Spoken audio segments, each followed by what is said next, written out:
बिस्मिल्लाहिर्रहमानिर्रहीम। अस्सलाम वालेकुम स्टूडेंट्स, मेरा नाम कासिम अली है, मैं आपका फ़िज़िक्स टीचर हूँ।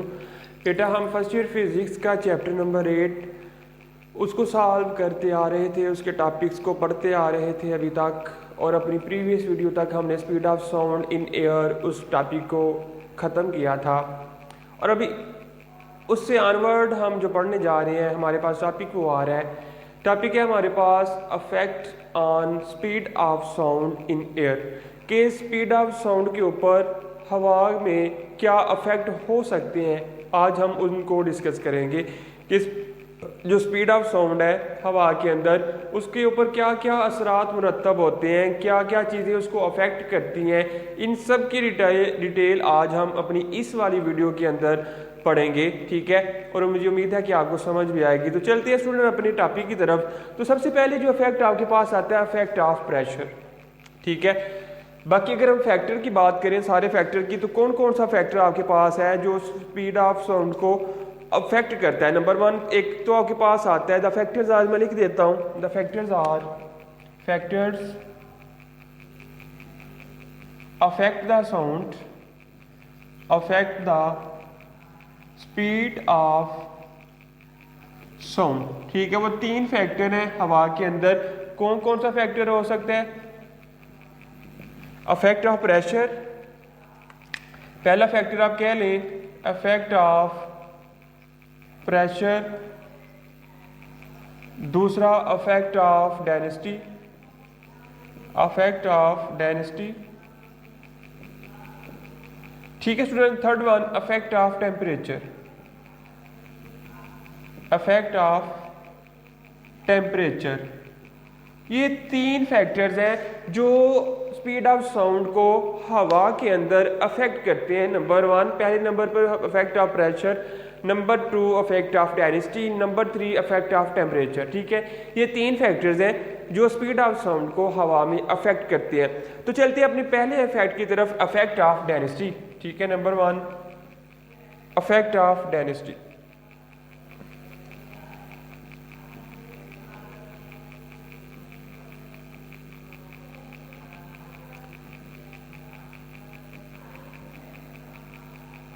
ठीक है स्टूडेंट, अफेक्ट ऑफ डेंसिटी में क्या कहते हैं? कहते हैं since density is directly proportional to the pressure, density जो है वो प्रेशर के डायरेक्टली प्रोपोर्शनल है। When pressure of gas is increased, density of gas also increases, ठीक है। जब कहते हैं प्रेशर इंक्रीज होगा तो जो आपके पास डेंसिटी है वो भी क्या हो जाएगी? इंक्रीज हो जाएगी। So the speed of sound remain same, कि जो स्पीड ऑफ साउंड है वो क्या रहेगी? सेम रहेगी। तो कहते हैं according to equation v is equal to square root of gamma p over rho. इसके अकॉर्डिंग कहते हैं since density is directly proportional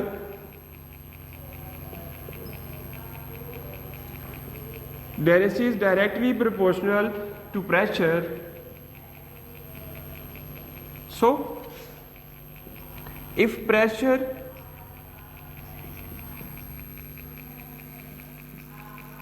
increased,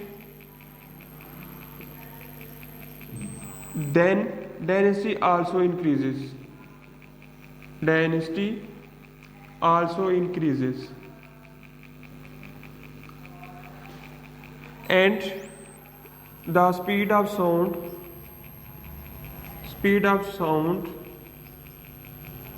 remains same, कि स्पीड ऑफ साउंड के ऊपर कोई भी इफेक्ट या असर नहीं पड़ेगा, कि चूंकि डेंसिटी और जो प्रेशर है एक दूसरे के डायरेक्टली प्रोपोर्शनल है। अगर डेंसिटी बढ़ेगी तो प्रेशर बढ़ेगा, प्रेशर बढ़ेगा तो डेंसिटी बढ़ेगी। इन दोनों के बढ़ने से क्या होता है कि जो स्पीड ऑफ साउंड है हवा के अंदर वो सेम रहती है, वो चेंज नहीं होती। ये था पहला effect, affect of density on speed of sound in air.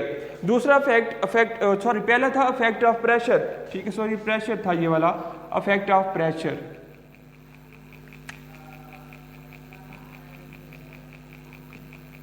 ठीक है। दूसरे वाला जो है वो effect of density.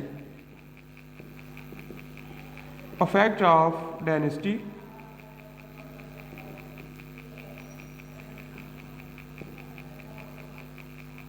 effect of density कहते हैं at constant temperature and pressure of gases having same value of gamma। ठीक है, कांस्टेंट प्रेशर और कांस्टेंट वॉल्यूम पर गैमा की जो वैल्यू है वो कांस्टेंट होती है। The velocity is inversely proportional to the square root of their densities कि जो वेलोसिटी होती है वो उनकी डेंसिटीज के स्क्वायर रूट के इनवर्सली प्रोपोर्शनल होती है according to this equation which shows smaller the density greater the speed. ठीक है, which shows smaller the density greater the speed. चूंकि इनका इन्वर्स रिलेशन आ रहा है तो इन्वर्स रिलेशन हमें यही बताता है कि अगर एक चीज़ बढ़ रही है तो दूसरी चीज़ हमारे पास क्या होगी, कम होगी। एक कम हो रही है तो दूसरी चीज़ क्या होगी, वो बढ़ जाएगी। कहते हैं constant at constant temperature and pressure at constant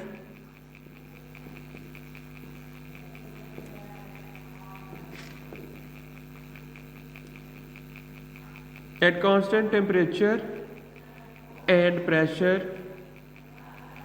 at constant temperature and pressure of gases having same value of gases having same value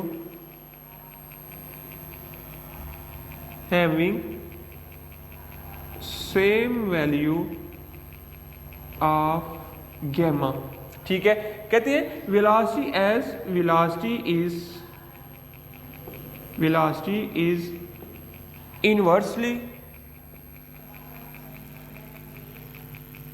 proportional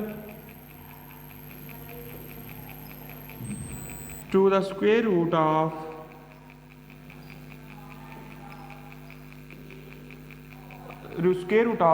their densities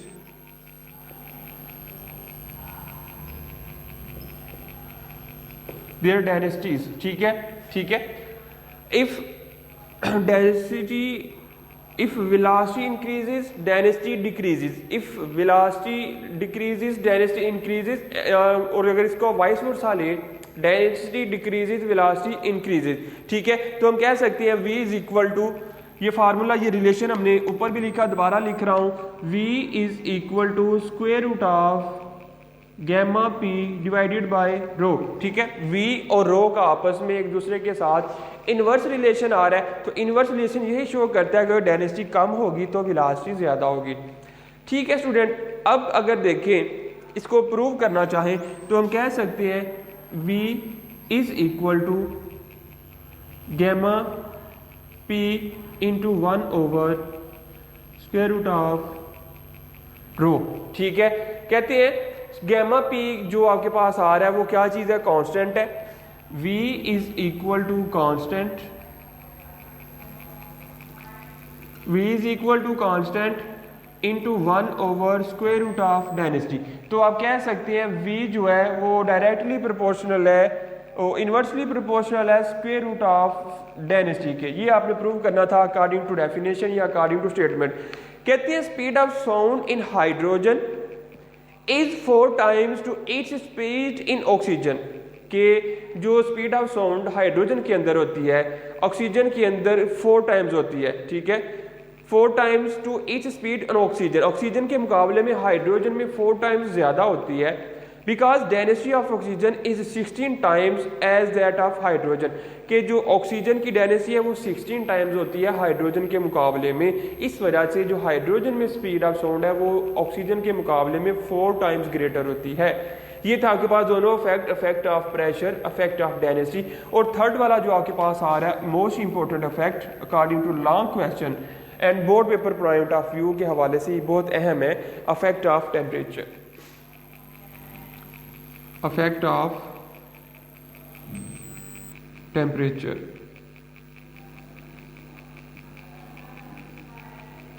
effect of temperature, ठीक है, पेपर पॉइंट ऑफ व्यू से board paper के हवाले से important topic है कि आपके पास कहते हैं when gas is heated at constant pressure then its volume is increased and density is decreased. When gas is heated when gas is heated at constant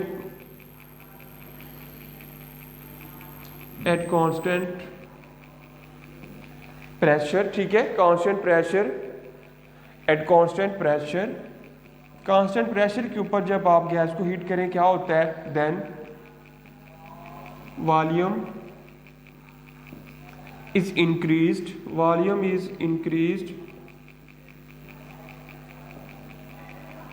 and density decreased.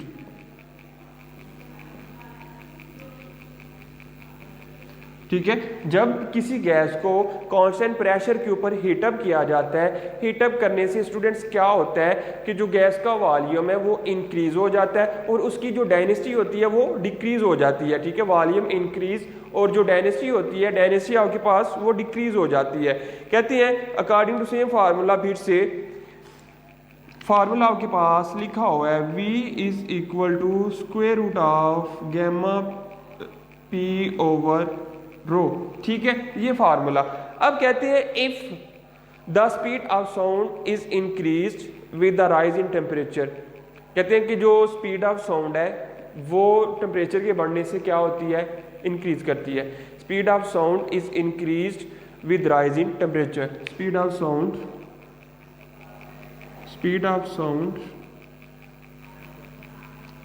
increased with rise in temperature। ठीक है, temperature के बढ़ने से क्या होता है, speed of sound जो होती है वो राइज हो जाती है, बढ़ जाती है। कहते हैं आप क्या करें, if speed of sound at 0 Celsius degree V0, speed of sound at T Celsius degree VT, density of gas at 0 Celsius degree ρ0, density of gas at T Celsius degree density T ρT। ठीक है, आपने अब दो फार्मूले बनाने हैं, एक at 0 temperature, at 0 Celsius degree V0 is equal to square root of gamma rho divided by ρ0, at T Celsius degree V is equal to square VT is equal to square root of gamma rho P over rho T। ये दो फार्मूले आपके पास बन गए। एक आपने student drive किया किसके लिए, 0 सेल्सियस डिग्री के लिए, दूसरा आपने बना लिया T टेम्परेचर सेल्सियस डिग्री के लिए। ठीक है, अब कहते हैं डिवाइडिंग इक्वेशन 2/1, डिवाइडिंग इक्वेशन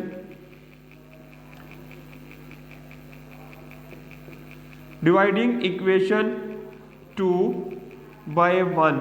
ठीक है, दूसरी इक्वेशन को इक्वेशन नंबर 1 से डिवाइड कर दें। ठीक है, ये 1 को इक्वेशन 2 से डिवाइड करें तो आपके पास क्या आएगा, VT over V0 is equal to, ये वाली टर्म ऊपर, ये वाली टर्म नीचे। ठीक है, तो ये आपके पास आएगा gamma P over rho T divided by square root of gamma P divided by rho naught. ये आपके पास इक्वेशन बन जाएगी स्टूडेंट। तो अब आपने क्या करना है, ये देखिए गैमा P इधर से, गैमा P इधर से कैंसिल आउट हो जाएंगे। अगर इसको सॉल्व मैं डायरेक्ट कर गया हूँ, या आप भी डायरेक्ट कर जाएं। अगर इसको स्टेप को बढ़ाना हो तो आप स्टेप बढ़ा के भी इसको कट कर सकते हैं, लेकिन आप इधर ही कट कर देंगे तो आप आसानी से इसको हल कर पाएंगे। तो आपके पास जो VT over V0 is equal to rho T over rho naught, ये आपके पास एक रेशो आ जाएगी।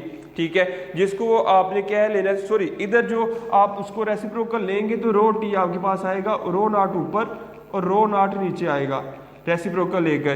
तो इसको आप कह सकते हैं इक्वेशन नंबर 1 का नाम ले लें, इक्वेशन नंबर 1। अब कहते हैं if V0 is the volume of gas at 0 Celsius degree and VT is the volume at T Celsius degree. कहते हैं if V0 is volume at 0 Celsius degree and VT is volume at T Celsius degree, then VT is equal to, formula क्या बनेगा, V T is equal to V naught 1 plus beta naught और साथ आ जाएगा T.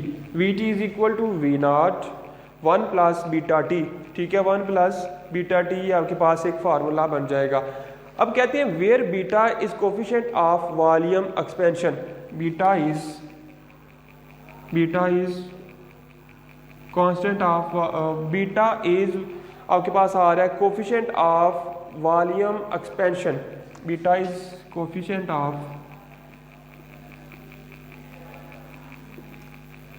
Volume expansion, beta is volume of coefficient of expansion, ठीक है, ये आपके पास एक फार्मूला बन गया। अब कहते हैं for all gases it's value is 1/273, for all gases it's value is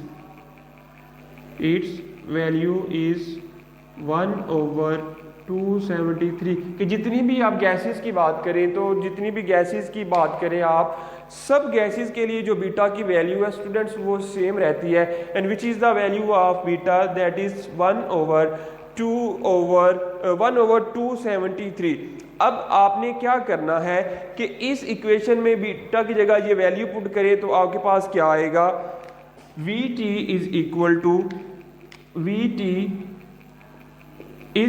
to V naught into 1 plus T/273, तो ये आपके पास एक फार्मूला बन जाएगा बीटा की वैल्यू पुट करने के बाद। अब अगर हम फर्दर मूव करें स्टूडेंट, तो फर्दर मूव करते हैं हम,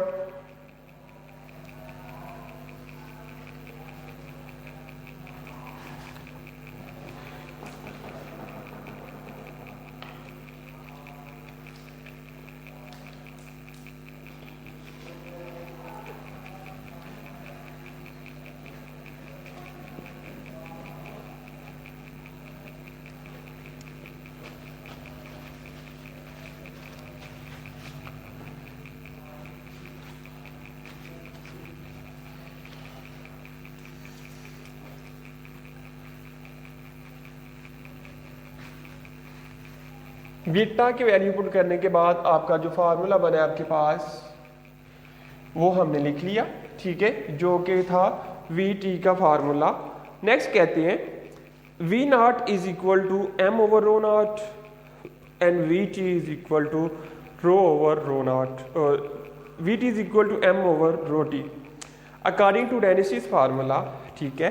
आपने क्या करना है, अकॉर्डिंग टू डेनिसिटी के फार्मूले के मुताबिक आपने 0 सेल्सियस डिग्री पर वैल्यू ड्रा करनी है वॉल्यूम की, और उसके बाद T सेल्सियस डिग्री पर वॉल्यूम की वैल्यू ड्रा करनी है। तो दोनों वैल्यूज आपके पास क्या आएंगी, पहले लिख लें आप, जो आपके पास वैल्यू आएगी वो आ रही है V naught is equal to M over rho naught at 0 Celsius degree, फिर V T is equal to M over rho T for T Celsius degree, since we know that density is equal to mass over volume. तो अगर आप volume और density को interchange कर दें उनकी जगह को, तो डेंसिटी की बजाय फिर फार्मूला जो बनेगा वो वॉल्यूम का बनेगा। अब स्टूडेंट आपने क्या करना है कि वी टी की जगह इधर इस फार्मूले में वी टी की जगह उसकी वैल्यू, वी नॉट की जगह उसकी वैल्यू आपने पुट कर देनी है। तो आपके पास क्या बनेगा, लिखें वी टी की जगह क्या आएगा, M over rho T is equal to M over rho naught into 1 plus T over 273। ये आपके पास वैल्यू बन जाएगी उस फार्मूले में वी टी और वी नॉट की वैल्यू पुट करने से, ठीक है। इसको आप कह सकते हैं स्टूडेंट्स, आप फिर फर्दर मूव करें, कहते हैं using equation in equation 3 we get, ठीक है। अब देखें आपके पास अगर देखें ये वाला m इस m के साथ कट जाएगा, चूंकि दोनों ओवर के ऊपर आ रहे हैं और इक्वल के अलग अलग साइड पर है, तो क्या होगा, रो नॉट इधर चला जाएगा, rho naught over rho T is equal to 1 plus T over 273। आपके पास ये फार्मूला बन गया रेशो का। अब एक फार्मूला आपके पास ये बना था, ठीक है, put this equation in equation 1, ठीक है, put this equation in 1, putting in equation 1,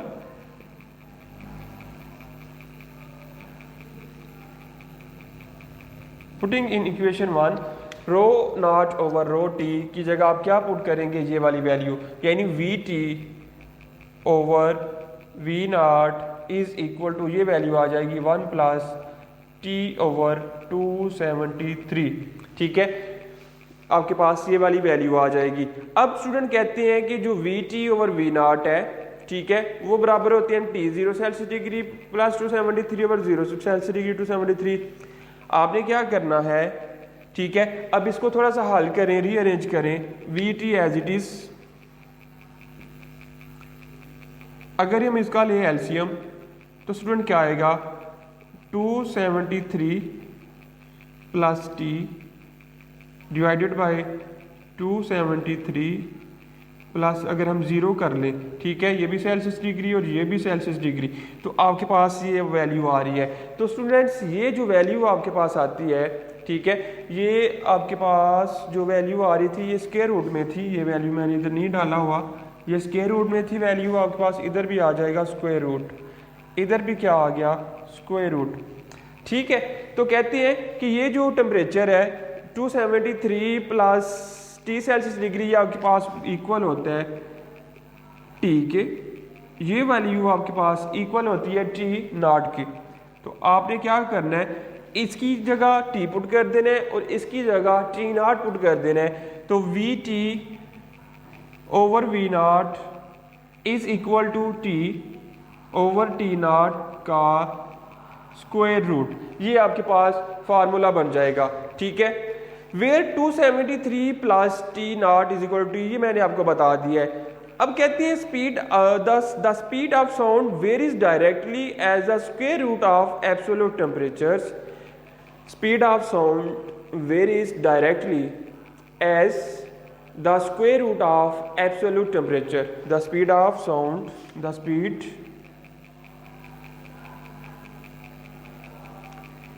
of sound varies, the speed of sound varies directly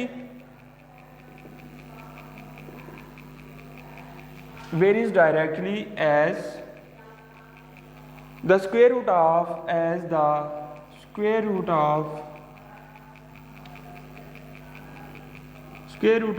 absolute temperature, ठीक है, एब्सोल्यूट टेम्परेचर। अब speed of sound in air eight T Celsius degree क्या होगा उसको हम देखते हैं, ठीक है। यहां तक आई होप कि आपको कोई कंफ्यूजन नहीं होगी, सारा प्रोसेस हमने यहां तक कर लिया। अब कहते हैं speed of sound in air at 0 Celsius degree, speed of sound in air, speed of sound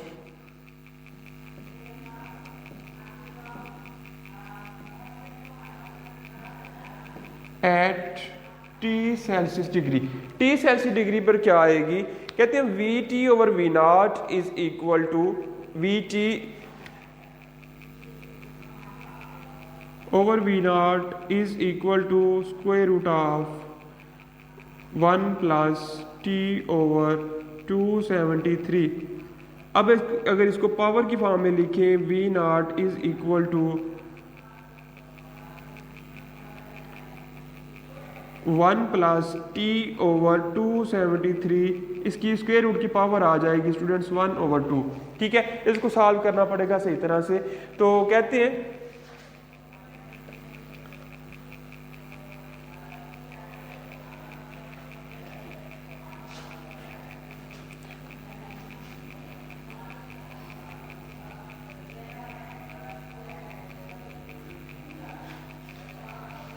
अब देखिए आपने क्या करना है, बाय यूजिंग बाइनोमियल एक्सपेंशन, ठीक है। बाइनोमियल एक्सपेंशन को आपने दोबारा यूज़ करना है जैसा कि हमने किया था लैप्लेस करेक्शन में, उसी तरह सेम एज इट इज़ हम इधर भी बाइनोमियल एक्सपेंशन को क्या करेंगे, पढ़ेंगे और उसका एक्सपेंड करेंगे इस फार्मूले को उसके मुताबिक बाय यूजिंग